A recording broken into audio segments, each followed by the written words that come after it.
नमस्कार, आप देख रहे हैं SPN 9 न्यूज और मैं हूं आपके साथ मनीष कुमार सैनी। हरियाणा में नायब सिंह सैनी की सरकार का गठन हो जाता है, लेकिन भारतीय जनता पार्टी जीत की हैट्रिक लगाने के बावजूद भी कहीं ना कहीं बगावत के यहां पर आसार नजर आने लगे हैं। लेकिन देखा जाए तो भारतीय जनता पार्टी की सरकार बेशक हरियाणा में बन गई हो, लेकिन तमाम यहां पर अटकलें निकल कर आ रही हैं कि अनिल विज किसी भी वक्त बगावत करते हुए नजर आ सकते हैं, क्योंकि अनिल विज को जिस तरह से मनोहर लाल खट्टर की सरकार के दौरान कैबिनेट के दौरान गृह मंत्रालय और स्वास्थ्य मंत्रालय सौंपा गया था, ठीक उसी प्रकार से कहीं ना कहीं अनिल विज को अब दरकिनार करते हुए भारतीय जनता पार्टी की तरफ से नायब सिंह सैनी की तरफ से अब बिजली और परिवहन विभाग सौंप दिया गया है। यानी कि ऐसा विभाग जो कि ज्यादा मायने नहीं रखता है, लेकिन देखा जाए तो अनिल विज का जिस तरह से हरियाणा की राजनीति में कद घटता हुआ नजर आ रहा है, भारतीय जनता पार्टी लगातार दरकिनार कर रही है, उससे कहीं ना कहीं अनिल विज खफा भी हैं और ऐसे में भारतीय जनता पार्टी से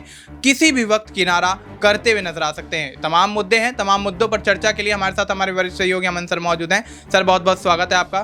सर, किस तरह से देखते हैं अनिल विज लगातार लोकसभा चुनाव के दौरान भी बगावती सुर अपनाते हुए नजर आए, विधानसभा चुनाव के दौरान भी बगावती सुर अपनाते हुए नजर आए, और देखा जाए तो जिस दिन मतगणना होनी थी उस दिन भी कहीं ना कहीं अनिल विज यहां पर बगावती बयान देते हुए नजर आए और सीएम बनने का दावा करते हुए नजर आए। तो क्या लगता है, क्या वाकई भारतीय जनता पार्टी ने एक ऐसे चेहरे को दरकिनार किया है जो कि वाकई प्रबल दावेदार था सीएम पद का, और ऐसे में नायब सिंह सैनी को मुख्यमंत्री बना देना, दूसरी बार मुख्यमंत्री बना देना, क्या भारतीय जनता पार्टी के सियासी भविष्य पर कहीं अंकुश लगाता हुआ नजर आता है? देखिए मनीष, अगर हम अनिल विज की बात करें तो जाहिर बात है कि एक ऐसा चेहरा उभर के सामने आता है जो हरियाणा की राजनीति में एक बड़ा प्रभाव अपना रखता है। बीजेपी के लिए लगातार संघर्ष उन्होंने किया है। 90 के दशक से वो राजनीति कर रहे हैं। 6, 7, 8 बार वो विधायक रह चुके हैं, राज्य के गृह मंत्री रह चुके हैं, इसके अलावा स्वास्थ्य मंत्री रह चुके हैं। अब अभी उनको मंत्री बनाया गया है, लेकिन जिस तरह से आपने कहा कि जो मंत्रालय उनको दिए गए हैं उससे वो बेहद खुश नहीं हैं। वो खुद कहते हैं मुझे रात के 12 बजे पता चला कि मैं मंत्री बनने वाला हूँ, ऊर्जा मंत्री मुझे बनाया गया, तुरंत मैंने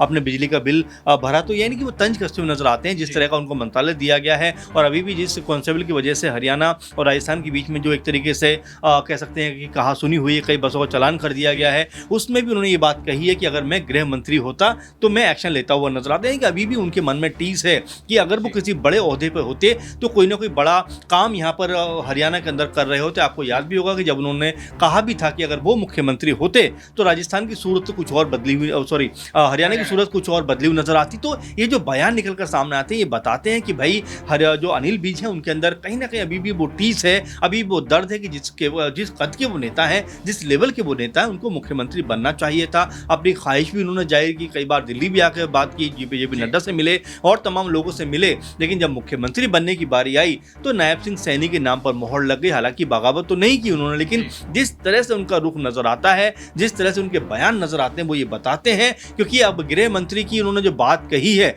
आप जरा देखिए गृह मंत्रालय किसके पास है जी, वो नायब सिंह सैनी के पास है। तो कहीं ना कहीं इनडायरेक्ट वे में वो नायब सिंह सैनी के ऊपर जरूर कमेंट कर रहे हैं, कटाक्ष कर रहे हैं कि अगर मैं होता तो मैं ऐसा करता हुआ नजर आता, और अगर नायब सिंह सैनी के पास में ये मंत्रालय है तो क्या वो कुछ नहीं कर रहे हैं। तो सीधी बात है कि यहाँ पर अनिल विज के मन में अभी भी दर्द है।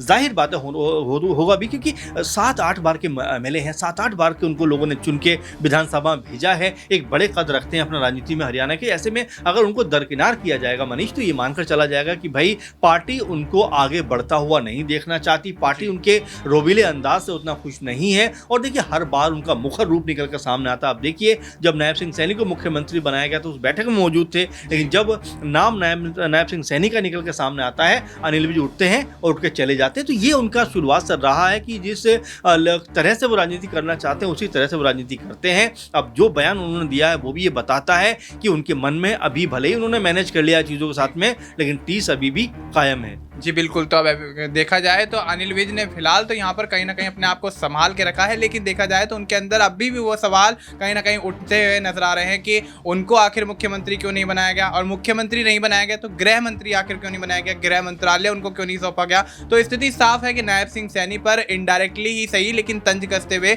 अनिल विज लगातार नजर आते रहे हैं। और ऐसे में देखा जाए तो जो सर ने यहाँ पर चर्चा की कि मीटिंग के दौरान जब यहाँ पर नायब सिंह सैनी का नाम अनाउंस किया गया तो अपने अपनी पर्सनल गाड़ी से अपने अंबाला स्थित आवास पर अनिल विज गुस्से में पहुंच जाते हैं, नाराज होकर पहुंच जाते हैं। लेकिन भारतीय जनता पार्टी काफ़ी मनाने की कोशिश करती है, समझाने बुझाने की कोशिश करती है। अनिल विज संभलते हैं, लेकिन उसके बाद समय समय रहते कहीं ना कहीं अनिल विज भारतीय जनता पार्टी से सीधे तौर पर बगावत करते हुए नजर आते हैं। लेकिन देखा जाए तो अनिल विज का जो रुतबा है, जो ओहदा है, हरियाणा की राजनीति में लगातार 6 से 7 बार विधायक रहे हैं, तो स्थिति साफ है कि उनका यहाँ मुख्यमंत्री बनना जायज़ था। लेकिन भारतीय जनता पार्टी ने दरकिनार किया। लेकिन सर, अगर देखा जाए तो अनिल विज के यहाँ पर जब नायब सिंह सैनी को मुख्यमंत्री बनाया गया था, उसके बाद जब अनिल विज को यहाँ समझाया बुझाया गया तो कहीं ना कहीं उनकी उम्र को लेकर भी एक बात छिड़ती हुई नजर आ रही थी कि उनकी उम्र अब 75 पार होने वाली है जल्दी, और 75 पार से ज़्यादा वाले को यहाँ भारतीय जनता पार्टी कोई बड़े ओहदे पर नहीं बैठाती है। तो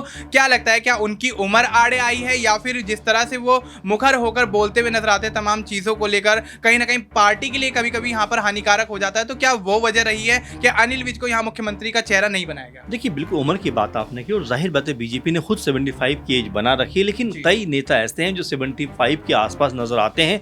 तो क्या बीजेपी उनको बाहर कर देगी? क्या बीजेपी उनको ओहदे पे नहीं बैठाएगी? तमाम सारी बातें हैं। और अनिल विज के बारे में जो आपने जिक्र किया कि क्या उनकी उम्र आड़े आई, मुझे ऐसा लगता है उनका अनुभव आड़े आया। क्योंकि देखिए, अक्सर बीजेपी के अंदर आप देखिए कि वहाँ पर जो बड़े नेता हैं उनको दरकिनार करने का जो चलन शुरू हुआ है, आप देखें तमाम राज्यों की बात करें, खासकर उत्तर भारत के अगर मैं राज्यों की बात करूँ, और हर एक राज्य में आप देखेंगे कि बीजेपी ने अपने बड़े नेताओं को साइडलाइन करने में देरी नहीं की। आप देखिए, बसनु राज्य की बात करें, इतनी बड़ी नेता, कई बार मुख्यमंत्री रह चुकी राजस्थान की, जब मुख्यमंत्री बनने की बारी आती है अभी 2023 में, तो नाम किसका आता है? भजनलाल शर्मा का नाम आता है, और उनको दरकिनार कर दिया जाता है। उस समय भी ऐसा हुआ था कि जब पर्ची पे नाम उन्होंने देखा तो वो खुद शॉक रह गई। तो यही चीज़ें हैं। आप मध्य प्रदेश जाइए, सब लोग ये मान चुके थे कि यहाँ पर बीजेपी अब जीतेगी नहीं, हार जाएगी। शिवराज सिंह चौहान ने वहाँ पर बीजेपी को जिताया। अंजाम क्या हुआ? उनको मुख्यमंत्री बनाया जाना था, उनको हटाकर मोहन यादव को मुख्यमंत्री बना दिया। छत्तीसगढ़ में भी हमने यही देखा, रमन सिंह का नाम था, लेकिन उनको हटाकर किसी और को मुख्यमंत्री बना दिया गया। आप हरियाणा में आप देखिए, चाहे राव इंद्रजीत की बात करें, चाहे अनिल विज की बात करें, सबसे अधिक चर्चाओं में ये नाम आ गए थे। लेकिन जब मुख्यमंत्री बनने की बारी आती है तो फिर से नायब सिंह सैनी के नाम पर मोहर लग जाती है। तो सिलसिलेवार तरीके से ये देखने को मिल रहा है कि बीजेपी खासकर उत्तर भारत से जो बड़े नेता हैं उनके ऊपर अंकुश लगाना चाहती है, उनको बढ़ता हुआ देखना नहीं चाहती। क्योंकि आपको याद होगा कि सीएम योगी और अमित शाह के बीच में आने वाला कौन पीएम होगा, इसको लेकर कंपटीशन जारी है। आप देखेंगे तमाम इसको लेकर बातचीत होती है, तमाम डायलॉग इसको लेकर सामने आते हैं, तमाम तरह से पोस्टरबाजी इसको देखते हुए सामने आती है। कुछ खेमा जो है वो योगी जी के साथ खड़ा हुआ नजर आता है, कुछ खेमा जो है वो अमित शाह के साथ खड़ा हुआ नजर आता है। तो ये जो चीज़ें हैं वो निकल के सामने आ रही हैं। यहाँ पर बीजेपी जिस तरह से अपने बड़े और सीनियर लीडर को दरकिनार कर रही है, उसका मकसद यही है कि वो पीएम की रेस में शामिल ना होने पाए। क्योंकि शिवराज सिंह चौहान भी अपने आप में एक बड़ा नाम है, 4 बार मुख्यमंत्री रह चुके हैं। एक तरीके से अगर हम देखें मध्य प्रदेश के, अगर वो भी इस रेस में शामिल हो जाते हैं तो अमित शाह के लिए मुश्किल बढ़ जाएंगी। नितिन गडकरी शामिल हो जाए तो उनकी मुश्किलें बढ़ जाएंगी। तो ये तमाम जो पहलू हैं ये बताते हैं कि यहाँ पर बीजेपी अपने नेताओं को साइडलाइन इसलिए कर रही ताकि अमित शाह का रास्ता आने वाले दिनों में अगर पीएम बनते हैं या पीएम बनने की जो कोशिश करते हैं उसके लिए साफ नजर आ सके। अब यहाँ पर जो ये नेता हैं क्या रुख अपनाएं, क्योंकि हरियाणा की बात करें तो अभी जुमा 4 दिन सरकार बने हुआ है। अभी आने वाले दिनों में पता लगेगा कि असल में क्या कुछ चीज सरकार में होता हुआ नजर आता है, क्या कुछ घटता हुआ नजर आता है। रामकुमार गौतम ने अभी से बगावत कर दी है और तमाम नेता बागी सुर अपनाते हुए नजर आते हैं। अनिल विज ने जिस तरह की बात मैंने कहा आपसे की बात कही है कि गृह मंत्रालय अगर उनके पास होता या वो गृह मंत्री होते तो बड़ा एक्शन लेते हुए नजर आते, तो कहीं ना कहीं वो सीधे तौर पर अपने ही मुख्यमंत्री के ऊपर निशाना साधते हुए नजर आते हैं। तो ये जो तमाम पहलू हैं, तमाम जो बातें हैं, ये बताती हैं कि यहाँ पर अनिल विज भले ही खामोश हुए हों, भले ही इस मुद्दे पे भी बात नहीं कर रहे हो कि मुख्यमंत्री बनना है या नहीं बनना है, लेकिन गाहे बगाहे वो अपनी बात को सामने रख ही देते हैं कि उनकी चाह तो उस पद पर पहुँचने की थी लेकिन नहीं पहुँच पाए। तो चलिए कुछ ना सही से कुछ होना बेहतर है, इसीलिए उन्होंने मंत्रालय को एक्सेप्ट किया है। लेकिन अभी भी टीस मुझे ऐसा लगता है कि अनिल विज के मन में कायम है। जी बिल्कुल। तो अब ऐसे में नायब सिंह सैनी को यहाँ मुख्यमंत्री बनाया गया, इस वजह से कहीं ना कहीं अनिल विज के अंदर अभी भी टीस जारी है। और ऐसे में देखा जाए तो लगातार जिस तरह से नायब सिंह सैनी पर इनडायरेक्टली तंज कसने में अनिल विज पीछे नहीं रहते, तो स्थिति साफ है कि भारतीय जनता पार्टी ने कहीं ना कहीं नायब सिंह सैनी को सूबे का मुख्यमंत्री बनाकर बहुत बड़ी यहाँ पर गलती कर दी है। और ऐसे में अनिल विज जैसे अनुभवी और इतने लंबे समय से विधायक बनते आ रहे एक नेता को यहाँ पर दरकिनार किया है। और ऐसे में कहीं ना कहीं जिस तरह से सर ने राव इंद्रजीत का जिक्र किया, यहाँ राम कुमार गौतम का जिक्र किया, तो तमाम ये चेहरे हैं जो हरियाणा की राजनीति में उभरते हुए नजर आ रहे हैं, अनुभवी चेहरे हैं, उनको यहाँ पर भारतीय जनता पार्टी दरकिनार कर रही है। स्थिति साफ है कि भारतीय जनता पार्टी कुछ चुनिंदा चेहरों को यहाँ अपने आगे बढ़ाना चाहती है और ऐसे में तमाम उन अनुभवी चेहरों को इस जद्दोजहद में पीछे छोड़ती हुई नजर आ रही है। वहीं अनिल विज भी इसी लिस्ट में कहीं ना कहीं शामिल है, तो इसलिए कहीं ना कहीं हरियाणा की राजनीति में अनिल विज की राजनीति जो है वो भारतीय जनता पार्टी की राजनीति से अलग दिशा में जाती हुई नजर आ रही है। फिलहाल आप इस मुद्दे पर क्या कुछ कहना चाहेंगे, आप अपनी राय हमें कमेंट करके बता सकते हैं। बाकी देश और दुनिया से जुड़ी तमाम जानकारी के लिए आप देखते रहिए SPN9।